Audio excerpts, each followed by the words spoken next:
আল্লাহ আদালতের ভয় যদি না আসে তোমাকে ফিরানো সম্ভব না। আমি বয়ানের শুরুতেই বলেছিলাম নবীকে দেখলে জাহান্নাম হারাম। 13 বছর দেখছে আবু জাহাল, কালেমা পড়ে না, এর নাম কফাল। আর 27 বছরের যুবক নবীকে জবাই করতে গিয়ে কালেমা পড়ে ফেলেছে, এর নাম কফাল। আমার কপাল যদি পুড়ে যায়, আমি হাফিজুর রহমানের বয়ান কেন, মক্কা মদিনার ইমামের বয়ান কেন, স্বয়ং রাসূলের বয়ানও কপালে কালেমা জুটে না। আল্লাহ হেদায়েত দান করুন।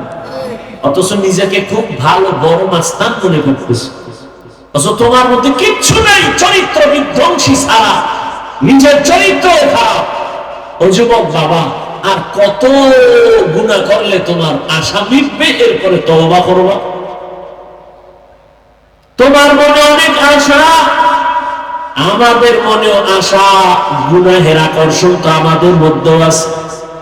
এরে যুবক, তুমি মনে মনে খুঁজতেছো নাচ গানের মধ্যে যেন কেমন মজা আছে, এই মজাটার শখ আমার মধ্যেও আছে। তুমি তো এই নাচ গান দেখতে দেখতে কত শখ মিটাইছো, আর কত নাচ গান করার পরে তুমি তওবা করবা। জীবনে কত মাইয়ার চরিত্র নষ্ট করেছো, আর কত মেয়ের চরিত্র নষ্ট করার পরে তুমি তওবা করবা। বলো, পার্কে পার্কে কম দৌড়াও নাই, গুনাহ কম করো নাই, আর কত গুনাহ করার পরে তুমি অন্তরকে পরিশুদ্ধ করে তওবা করবা। বলো, হায়াতের বাকি কত বলো, করোনায় কত তাজা প্রাণ চলে গেল, এই ডেঙ্গুতে কত প্রাণ চলে গেল, ছাত্র জনতার বৈষম্য বিরোধী আন্দোলনে কত প্রাণ চলে গেল। তুমি আগামী বছর বাঁচবা তার গ্যারান্টি কি আছে রে বাবা? সুস্থ মানুষটা হঠাৎ মরে যায়, অসুস্থ বান্দা ঔষধ খেয়ে খেয়ে এখনো বেঁচে আছে। কয়েকদিন আর বাহাদুরি করবা? পারছো কি মা বাবার নেক নজর নিতে? ছাত্র হইয়া পারছো কিনা শিক্ষকের নেক নজর নিবা? পারছো কিনা উলামায়ে কেরামের দোয়া নেওয়ার সুযোগ পেয়েছো? কপাল বুঝি বড় খারাপ।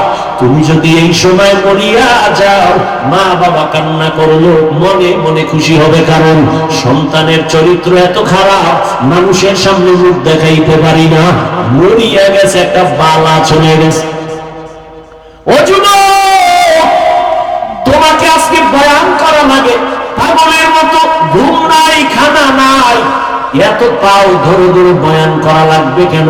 আজকে তো হিন্দুদের বয়ান করব, খ্রিস্টানের গির্জায় গিয়া বয়ান করলে অনেক লাভ হইতো, কিন্তু না, তোমার পেছনে 12 মাস ঘুরতে ঘুরতে ওদেরকে বয়ান করার আর টাইম নেই। ও আল্লাহর বান্দারা, আজকে ইসকন কত ষড়যন্ত্র করে, যদি আমরা ওদের বয়ান শুনাইতে পারতাম, এইভাবে যদি পাও দুইটা বয়ান করতাম, 6 মাসের বেশি লাগতো না রে বাবা। এদেশের হিন্দু বৌদ্ধ খ্রিস্টানরা মদিনার আশেক হয়ে যাইত। কিন্তু 12 মাস শুধু আমি কেন, হাজার হাজার উলামায়ে কেরাম মেহনত করে বুঝায়, নামাজ পড়ো, টুপি পড়ো, পর্দা করো, হালাল খাও। অথচ কেন বুঝাবো? তুমিও তো মুসলমান, আমিও তো মুসলমান, তোমার আল্লাহ আমার আল্লাহ দুই না এক? তোমার আমার আল্লাহ এক, নবী এক, কোরআন এক, কাবা এক, ধর্ম এক, কালেমা এক, দুনিয়াতে আসছি এক। বিদায় বেলা কাফনের সংখ্যা হবে 1-3টা। আমাকেও 3খান কাপড় দিবে, তোমাকেও 3টা দিবে। আমি বক্তার সম্মানে একটা কাফন কেউ বাড়াবে না, তুমি গরিব হওয়ার কারণে একটা কাফন কেউ কমাইয়াও দিবে না, কালার হবে আলাদা। কথা বল না কেন? আমাদের কালার তোমার কাফনের কালার 2 না 1?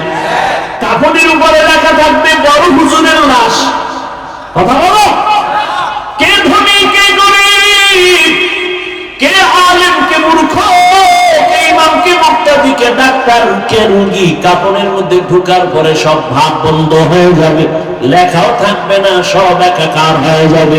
কবরের সাইজও হবে, কবরে প্রশ্ন করা হবে 3টা, তাও সবার বেলায় রবের পরিচয় দাও, ধর্মের পরিচয় দাও, রাহমাতুল লিল আলামিনের পরিচয় দাও।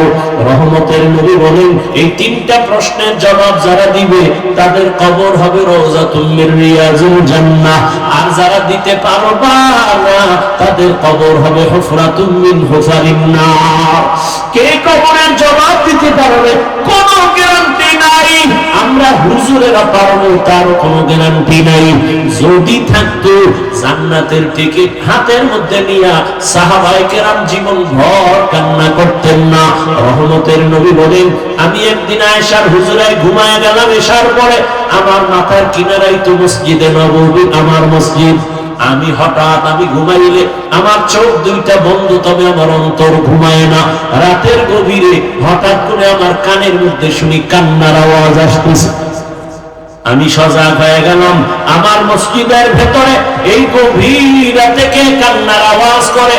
আমি উঠলাম, উঠা আমি বের হইয়া নজর করে দেখতেছি আমার মসজিদের মধ্যে রাতের গভীরে দাঁড়ায়া দাঁড়ায়া কান্না করে ভিন্ন কেউ না, আমার হাতে গড়া সাহাবী, জান্নাতের 1 নাম্বার সাহাবী আবু বকর নামাজে দাঁড়ায় দাঁড়ায় কান্না করতেছে।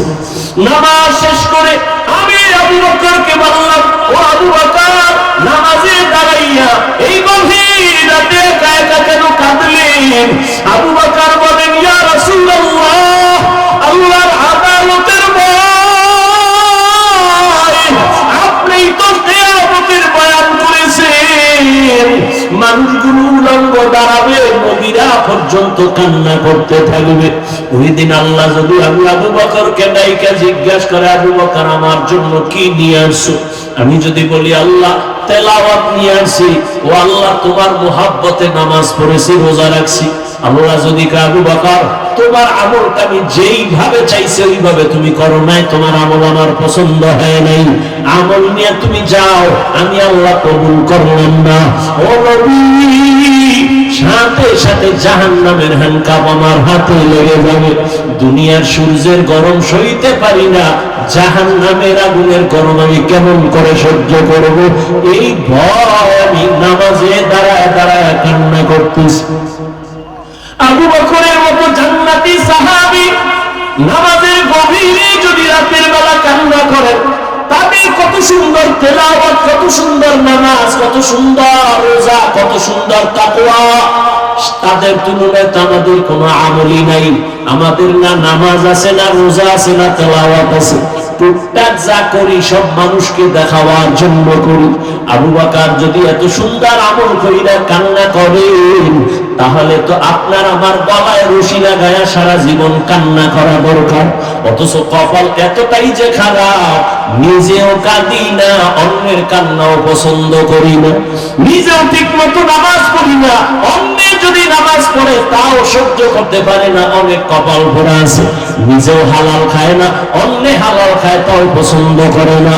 ও পর্দার আড়ালের আম্মা জানেরা, আম্মা জান, আপনাদের জীবনটা কতই যে ধন্য। আপনারা নবীদের মায়ের মতো মা, সাহাবায়ে কেরামদের মায়ের মতো মা। আজকে এখানে কত বোনেরা, কত মায়েরা পুরস্কার পেয়েছেন, হাফেজা হয়ে গেছেন। আপনাদের জীবন তো এমনই ধন্য জীবন। আপনারা তো আয়েশা রাদিয়াল্লাহু আনহার মতো নারী, ফাতেমা রাদিয়াল্লাহু আনহার মতো দামি নারী, খাদিজা রাদিয়াল্লাহু আনহার মতো দামি নারী। আপনারা তো ইসমাঈল নবীর মা হাজরা আলাইহা সালামের মতো দামি নারী। আপনারা তো ঈসা নবীর মা মারিয়াম আলাইহা সালামের মতো দামি নারী। আপনারা তো বেঈমান ফেরাউন, এই জমিনে আল্লাহর বড় দুশমন, তার স্ত্রীর নাম কি? আসিয়া, কত দামি নারী। রহমতের নবী বলেন, কিয়ামতের দিন আসিয়ার সাথে জান্নাতে আমার সাথে বিবাহের ব্যবস্থা হবে। ও এলাকার মা বোনেরা, ও আম্মা জানেরা, ওই ফেরাউনের ঘরে থেকে আসিয়া যদি আমার আল্লাহর পেয়ারা হয়ে জান্নাতি হয়ে যায়, আপনার স্বামী তো ফেরাউনের মতো খারাপ না। আপনি কি পারতেন না নামাজ পড়ে স্বামীকেও নামাজের দাওয়াত দিতেন, দোয়া করতেন? আপনার স্বামীকে যদি বুঝাইতেন, ও স্বামী আমার, বাবা আদর মায়ের মোহাব্বত ছেড়ে তোমার সংসারে চলে আসি, জীবনে না খাইয়া থাকলেও আসি, খেয়ে থাকলেও আসি, তবে তোমার কাছে আবদার, তুমি কষ্ট করো দিন রাত্র আমাদের হাসি ফুটাবার জন্য, সন্তানের পেট ঠান্ডা করার জন্য। তোমার কাছে জীবনের দাবি, কোনদিন হারাম অবৈধ টাকা ঘরে নিয়ে আসবা না, হারাম টাকা খাইয়া আমাদের রক্ত নাপাক করবো না, সন্তানের রক্ত নাপাক করতে দিব না। এভাবে যদি মা স্বামীকে বুঝাইতেন, কোন স্বামী হারাম টাকা ঘরে নেওয়ার সাহস পাইত না। এরে আম্মা বাজানেরা, এখনো সময় আছে, তওবা করেন। আপনাদের সন্তানদেরকে এতক্ষণ আমি যত কথা বুঝাইলাম, ও যুবক, তুমিও মুসলমান, আমিও মুসলমান, তোমার আমার আল্লাহ এক, নবী এক, কোরআন এক, কাবা এক, ধর্ম এক, কালেমা এক।